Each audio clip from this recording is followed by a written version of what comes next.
আসসালামু আলাইকুম। সংবাদে আপনাদের সবাইকে স্বাগত জানাচ্ছি। আমি ফিরোজ তোহা। শুরুতেই আরবে কেবলস সংবাদ শিরোনাম জানিয়ে দেব এই মুহূর্তে হাতে পাওয়া সর্বশেষ গুরুত্বপূর্ণ আপডেট বাংলা সংবাদ। শুরুতেই থাকছে আনসার বিদ্রোহের মূল নায়ক প্রকাশ্যে। রাজধানীর সচিবালয়ে বৈষম্য বিরোধী ছাত্র আন্দোলনের শিক্ষার্থীদের সঙ্গে আন্দোলনরত আনসার সদস্যদের সংঘর্ষে ধাওয়া পাল্টা ধাওয়ার ঘটনা ঘটেছে। এতে বৈষম্য বিরোধী ছাত্র আন্দোলনের অন্যতম সমন্বয়ক হাসনাত আবদুল্লাহ সহ অন্তত ৪০ জন আহত হয়ে হাসপাতালে ভর্তি। গতকাল রবিবার রাত ৯টার দিকে সচিবালয়ের সামনে আনসার শিক্ষার্থীদের এই সংঘর্ষের ঘটনা ঘটে। এদিকে এই ঘটনায় সচিবালয় এবং এর আশপাশের এলাকা থেকে ২ নারী সদস্য সহ প্রায় ৪ শতাধিক আনসার সদস্যকে আটক করা হয়েছে। কিন্তু প্রশ্ন উঠেছে, দেশের মানুষ যখন বন্যার মতো প্রাকৃতিক দুর্যোগ মোকাবেলায় হিমশিম খাচ্ছে, ঠিক তখনই হঠাৎ করে কেনই আনসার সদস্যরা আন্দোলনের নামে নৈরাজ্য শুরু করেছেন? এই আনসার সদস্যের পেছনে কে কলকাঠি নেড়েছেন? কার ইন্ধনে এই আনসার আন্দোলন সংগঠিত হয়েছে? ফাঁস হয়েছে সে চক্রান্ত? এ বিষয়ে থাকছে একটি বিস্তারিত প্রতিবেদন, সঙ্গে থাকুন। এবারে জানাবো আয়নাঘরের নামে হত্যা, গুমকারীরা বহাল তবিয়তে। বিএনপির স্থায়ী কমিটির সদস্য হাফিজউদ্দিন আহমেদ বলেছেন, আয়নাঘরের নামে যারা মানুষ হত্যা করেছে, গুম করেছে, তারা বহাল তবিয়তে আছে। প্রত্যেকটি জেলায় পুলিশ কর্মকর্তারা আগের মতোই আছেন। তারাই আওয়ামী লীগের দুর্বৃত্তদের আশ্রয় দিয়ে রেখেছেন। যারা আয়নাঘর তৈরি করেছে, অন্তর্বর্তীকালীন সরকারের প্রধান উপদেষ্টার উচিত ছিল সাংবাদিকদের নিয়ে ওই ঘৃণ্য স্থান দেখানো, কিভাবে নিরীহ মানুষদের তারা অত্যাচার, নির্যাতন এবং হত্যা করেছে। আয়নাঘর স্রষ্টাদের কিছু হচ্ছে না, শুধুমাত্র একজনকে গ্রেপ্তার করা হয়েছে। জানাবো গণঅভ্যুত্থান সুরক্ষা ব্রিগেড গঠন করতে বলেন ফরহাদ মাঝার। ছাত্র জনতার গণঅভ্যুত্থানের কারণে দেশ ত্যাগ করেছেন শেখ হাসিনা। গঠন করা হয়েছে অন্তর্বর্তীকালীন সরকার, যার প্রধান হয়েছেন নোবেল বিজয়ী ড মোহাম্মদ ইউনূস। এবারে থাকছে বাংলাদেশের নাগরিকত্বই ছিল না এসালম পরিবারের সদস্যদের। বাংলাদেশের ব্যাংকিং সেক্টরের মাফিয়া এসালম গ্রুপ হাসিনা সরকারের সঙ্গে কাজ করে লুটপাট করেছে দেশের একের পর এক ব্যাংক। নামে বেনামে ব্যাংক থেকে ঋণ নিয়েছে প্রায় ১ লাখ কোটি টাকা। সোমবার একটি পত্রিকায় এসালম সপরিবারে ছাড়েন বাংলাদেশের নাগরিকত্ব শিরোনামে সংবাদ প্রকাশ করা হয় একটি জাতীয় পত্রিকায়। এই সেই এসালম গ্রুপ যা বাংলাদেশের বিভিন্ন ব্যাংক থেকে ১ লক্ষ কোটি টাকার উপরে ঋণ নিয়েছে। এখন সবাই লাপাত্তা, আর এদের বাংলাদেশের কোনো নাগরিকত্বই ছিল না। বাংলাদেশের নাগরিকত্ব ছেড়ে বিদেশের নাগরিকত্ব নিয়ে এদেশের সরকারের আশ্রয় প্রশ্রয় থেকে দেশের ব্যাংকগুলো খালি করে দিয়েছে। জানিয়ে দেব বিজয় নস্যাতে ষড়যন্ত্র অব্যাহত আছে। বিএনপির যুগ্ম মহাসচিব সৈয়দ ইমরান সালে প্রিন্স বলেছেন, ছাত্র জনতার আন্দোলনের বিজয় নস্যাৎ করতে ষড়যন্ত্র এখনও অব্যাহত আছে। এই ষড়যন্ত্র মোকাবেলা করে সর্বত্র শান্তি শৃঙ্খলা বজায় রাখতে হবে। রোববার কিশোরগঞ্জ বিএনপি এবং অঙ্গ সংগঠনের নেতাকর্মীদের সঙ্গে মত বিনিময় ও পথসভায় একথা বলেন তিনি। এবং সর্বশেষ জানাবো আন্তর্জাতিক সংবাদ। ইসরায়েল হিজবুল্লাহর পাল্টাপাল্টি হামলায় ফের উত্তপ্ত মধ্যপ্রাচ্য।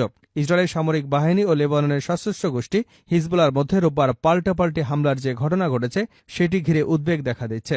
এতক্ষণ শিরোনাম শুনছিলেন, এবার বিস্তারিত। প্রিয় দর্শক, আপনি যদি এই চ্যানেলে নতুন হয়ে থাকেন, ভিডিওটি দেখতে দেখতে চ্যানেলটি সাবস্ক্রাইব করে আমাদের সঙ্গে থাকুন।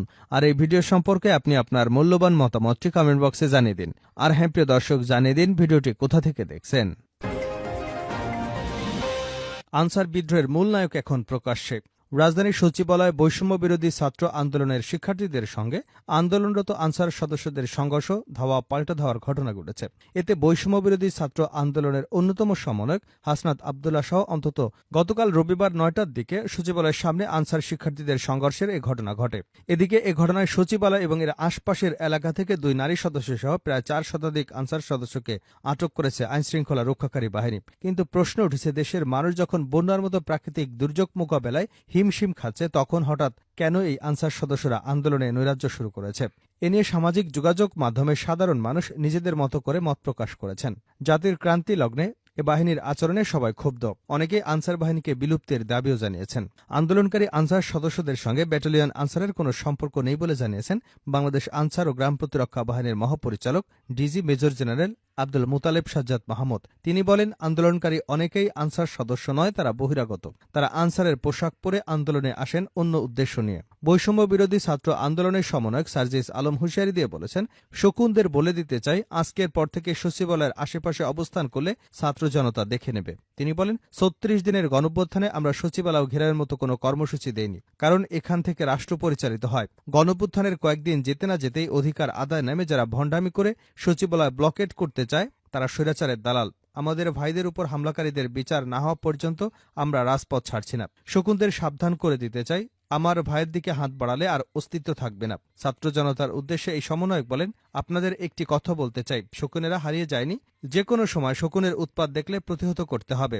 আনসার সদস্যদের সচিবালয় অবরোধ করার ঘটনাকে আনসার কু হিসেবে উল্লেখ করে আগামী দিনে কোনো ধরনের কু করার চেষ্টা করা হলে ভয়াবহ পরিণতির হুঁশিয়ারি দিয়েছেন অন্তর্বর্তীকালীন সরকারের ক্রীড়া উপদেষ্টা ও বৈষম্য বিরোধী ছাত্র আন্দোলনের সমন্বয়ক আসিফ মাহমুদ। উপদেষ্টা আসিফ মাহমুদ বলেন, কোনো ষড়যন্ত্রই ছাত্র জনতার অভ্যুত্থানকে ব্যর্থ করতে যথেষ্ট হবে না।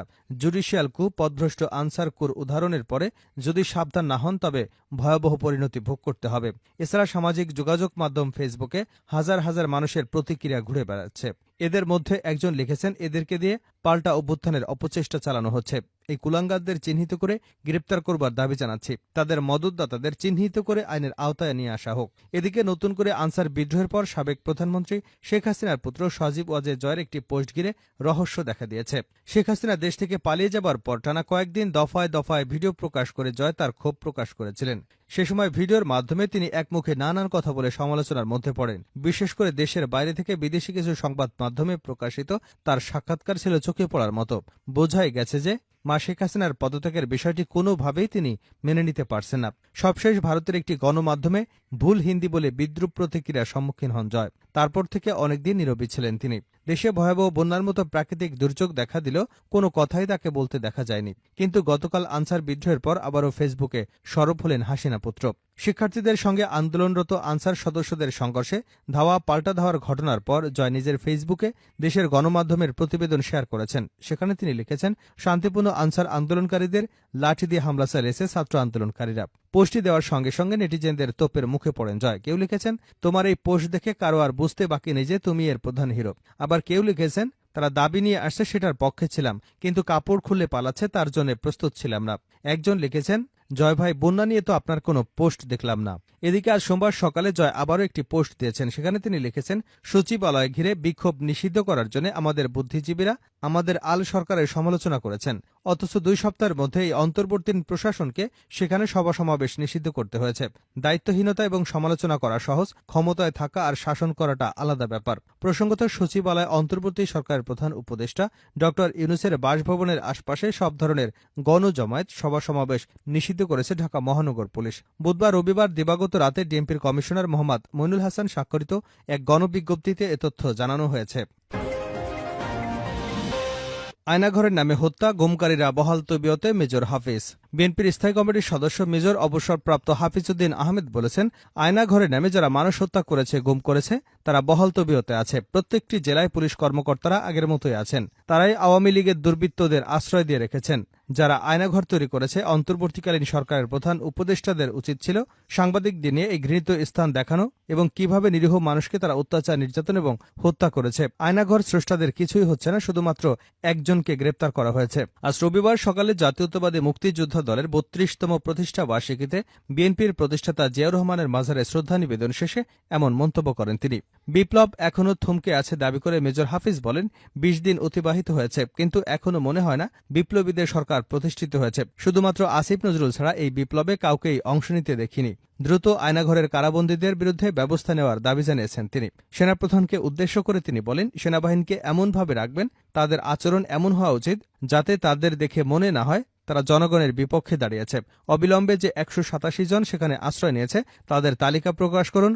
ভয়ের কি আছে? বিপ্লব সফল করতে হলে এই দুর্বৃত্তদের দমন করতে হবে। আমরা এই বিপ্লবের একটা সফল পরিণতি দেখতে চাই। আশা করব আপনারা সব সময় জনগণের পক্ষে থাকবেন, পাশে দাঁড়াবেন। ভুলে যাবেন না, আপনারা জনগণের প্রভু নন। আপনাদের আচরণে বিনয় থাকতে হবে, যাতে করে মহান বিপ্লবের আগস্টের কোনো ক্ষতি না হয়। প্রয়োজন হলে উপদেষ্টা পরিষদে আরও ছাত্রদের সম্পৃক্ত করুন, যারা এই বিপ্লবে অংশগ্রহণ করেছে। বুদ্ধিজীবীদের প্রয়োজন নেই, যারা শুধু তাকিয়ে তাকিয়ে দেখেন, দুঃসময় নিশ্চুপ থাকেন আর বিজয়ের পরে এসে ক্যামেরার সামনে দাঁড়ান। শুধু বুদ্ধিজীবী আর এনজিও কর্মী নয়, বিপ্লবীদের নিয়ে অন্তর্বর্তীকালীন সরকার পরিচালনার আহ্বান জানিয়ে সাবেক সেনা কর্মকর্তা হাফিজউদ্দিন বলেন, শেখ হাসিনা সরকারকে যারা শক্তিশালী করতে সহযোগিতা করেছে, উপদেষ্টা পরিষদ প্রশাসনে থাকলে তাদের সরিয়ে দিন। গণঅভ্যুত্থান সুরক্ষা ব্রিগেড গঠন করতে বললেন ফরহাদ মাজহার। ছাত্র জনতার গণঅভ্যুত্থানের কারণে দেশ ত্যাগ করেছেন শেখ হাসিনা। গঠন হয়েছে অন্তর্বর্তীকালীন সরকার, যার প্রধান হয়েছে নোবেল বিজয়ী ডক্টর মোহাম্মদ ইউনূস। ২১ সদস্যের এই নতুন সরকারের সুশীল সমাজের প্রতিনিধি সহ রয়েছেন বৈষম্য বিরোধী ছাত্র আন্দোলনের দুজন প্রধান সমন্বয়ক। দায়িত্ব গ্রহণের পর থেকে আইনশৃঙ্খলা পরিস্থিতি স্বাভাবিক করা সহ বিভিন্ন কাজে হাত দিয়েছে নতুন এই সরকার। তবে বাধাও এসেছে। অন্তর্বর্তী সরকার গঠন হবার পর থেকে একের পর এক দাবি নিয়ে আন্দোলনে নামেন বিভিন্ন শ্রেণী পেশার মানুষ। এমনই এক দাবি নিয়ে সড়কে নামেন আনসার সদস্যরা। পরবর্তীতে তারা সচিবালয় ঘেরাও করে এবং আন্দোলন করতে থাকে। এমন পরিস্থিতিতে রাজধানীর সচিবালয় এলাকায় আনসার সদস্যদের সঙ্গে শিক্ষার্থী জনতার ধাওয়া পাল্টা ধাওয়া ও সংঘর্ষের ঘটনা ঘটে, যেখানে আহত হয় অন্তত ৪০ জন। বিষয়টি নিয়ে সরব হয়েছেন অনেকেই। মন্তব্য করেছেন কবি, লেখক ও গবেষক ফরহাদ মাজহারও। সামাজিক যোগাযোগ মাধ্যম ফেসবুকে তিনি একটি পোস্ট দিয়েছেন। সেখানে ফরহাদ মাজহার গণঅভ্যুত্থানের অর্জন রক্ষা করতে হলে অবিলম্বে গণঅভ্যুত্থান সুরক্ষা ব্রিগেড গঠন করুন। এর আগে আরেকটি পোস্টে তিনি বলেন, এবার আনসারদের নিয়ে প্রতিবিপ্লব ঘটানোর চেষ্টা করা হল। হাসনাত আবদুল্লাহ ছাত্র জনতাদের তা প্রতিহত করলেন। বাংলাদেশের নাগরিকত্বই ছিল না এসালম পরিবারের সদস্যদের। বাংলাদেশের ব্যাংকিং সেক্টরের মাফিয়া এসালম গ্রুপ হাসিনা সরকারের সঙ্গে কাজ করে লুটপাট করেছে দেশের একের পর এক ব্যাংক। নামে বেনামে ব্যাংক থেকে ঋণ নিয়েছে প্রায় ১ লাখ কোটি টাকা। সোমবার একটি পত্রিকায় এসালম সপরিবারে ছাড়েন বাংলাদেশের নাগরিকত্ব শিরোনামে সংবাদ প্রকাশ হয় একটি জাতীয় পত্রিকায়। প্রতিবেদনে বলা হয়, ব্যাংকিং খাতে আধিপত্য প্রতিষ্ঠার পর সপরিবারে বাংলাদেশের নাগরিকত্ব ত্যাগ করেছিলেন বহুল আলোচিত এসালম গ্রুপের চেয়ারম্যান মোহাম্মদ সাইফুল আলম। ২০২২ সালে ১০ অক্টোবর বাংলাদেশে পাসপোর্ট প্রত্যাহার করেন এসালম, তার স্ত্রী ফারজানা পারভিন এবং তার ৩ ছেলে আহসানুল আলম, আশরাফুল আলম এবং আসাদুল আলম মাহির। একই দিন বিদেশি নাগরিক হিসেবে বাংলাদেশে স্থায়ী বসবাসের সুযোগ পায় পরিবারটি। সরকারের উচ্চ পর্যায়ের নির্দেশে এসব সুবিধা দিয়েছিল স্বরাষ্ট্র মন্ত্রণালয়। অর্থ পাচারের পথ সহজ করা এবং প্রতিকূল পরিস্থিতিতে জবাবদিহি এড়াতে এমন কৌশল গ্রহণ করা হয়েছে বলে মনে করেন বিশ্লেষকরা। জানা গেছে, আওয়ামী লীগ সরকারের আমলে প্রভাবশালী এই পরিবারটি যেদিন বাংলাদেশের নাগরিকত্ব ত্যাগ করেছিলেন, ঠিক সেই দিনেই বাংলাদেশে স্থায়ী বসবাসের অনুমতিও পেয়েছিলেন। নাগরিকত্ব ত্যাগ এবং স্থায়ী আবাসিক সুবিধা গ্রহণ বাংলাদেশের জটিল প্রক্রিয়া হলেও ক্ষমতার অপব্যবহার করে একই দিন সন্ধ্যায় অতি গোপনে সচিবালয় স্বরাষ্ট্র মন্ত্রণালয় এ কাজটি করা হয়। নাগরিকত্ব ত্যাগ এবং আবাসিক সুবিধা গ্রহণ করতে হলে পুলিশের বিশেষ শাখার ছাড়পত্র, বিভিন্ন দপ্তরের অনুমতি প্রয়োজন হলেও কিভাবে একই দিনে দুটি কাজ সম্পন্ন হলো তা নিয়েও প্রশ্ন তুলেছেন আইনজ্ঞরা। শেষ করছে আন্তর্জাতিক সংবাদ দিয়ে। ইসরায়েল হিজবুল্লাহর পাল্টাপাল্টি হামলায় ফের উত্তপ্ত মধ্যপ্রাচ্য। ইসরায়েলের সামরিক বাহিনী ও লেবাননের সশস্ত্র গোষ্ঠী হিজবুল্লাহর মধ্যে রোববার পাল্টাপাল্টি হামলার যে ঘটনা ঘটেছে সেটি ঘিরে উদ্বেগ দেখা দিয়েছে। এমন একটি সময় হামলার এই ঘটনাটি ঘটল যখন গাজায় যুদ্ধবিরতির লক্ষ্যে ইসরায়েল এবং হামাসের মধ্যে চুক্তি স্বাক্ষর করানোর প্রচেষ্টা চালাচ্ছে যুক্তরাষ্ট্র। যুদ্ধবিরতির বিষয়ে শিগগিরই কার্যকর একটি সিদ্ধান্তে পৌঁছানোর আশাও প্রকাশ করা হয়েছিল, খবর বিবিসি বাংলার। কিন্তু রোববারের ঘটনার পর যুদ্ধবিরতি সেই প্রক্রিয়া বাধাগ্রস্ত হবে কিনা সেটি নিয়েও এক ধরনের উদ্বেগ সৃষ্টি হয়েছে। এছাড়া ওই হামলার মাধ্যমে ইসরায়েল এবং হিজবুল্লাহ সরাসরি যুদ্ধে জড়িয়ে পড়া নিয়ে দ্বারপ্রান্তে রয়েছে কিনা তাও প্রশ্ন দেখা দিয়েছে। যদিও গত ৭ই অক্টোবরের পর দুপক্ষের মধ্যে বেশ কয়েকবার হামলা পাল্টা হামলার ঘটনা ঘটতে দেখা গেছে। সর্বশেষ রোববার ভোরে দক্ষিণ লেবাননের বিমান হামলা চালায় ইসরায়েল। দেশটি দাবি করেছে তাদের উপর রকেট হামলা চালানোর জন্য হিজবুল্লাহ প্রস্তুতি নিচ্ছিল। সে কারণে নিজেদের রক্ষার্থে আগাম সতর্ক বার্তা হিসেবে বিমান হামলা চালানো হয়। ইসরায়েলের সামরিক বাহিনীর ভাষ্যমতে বিমান হামলা চালিয়ে তারা হিজবুল্লাহর বেশ কয়েক হাজার স্থাপনা গুড়িয়ে দিয়েছে। এদিকে ইসরায়েলকে লক্ষ্য করে ৩২০টি রকেট বোমা নিক্ষেপ করে হিজবুল্লাহ। যদিও হিজবুল্লাহর পক্ষ থেকে রকেট উৎক্ষেপণের ব্যবস্থায় ইসরায়েলের হামলার সত্যতা নাকচ করা হয়েছে। উল্টো দাবি করা হয়েছে রোববার রকেট হামলায় ইসরায়েলের সামরিক ঘাঁটি এবং গোলান মালভূমির ৪টি স্থাপনায় তারা আঘাত হানতে সক্ষম হয়েছে।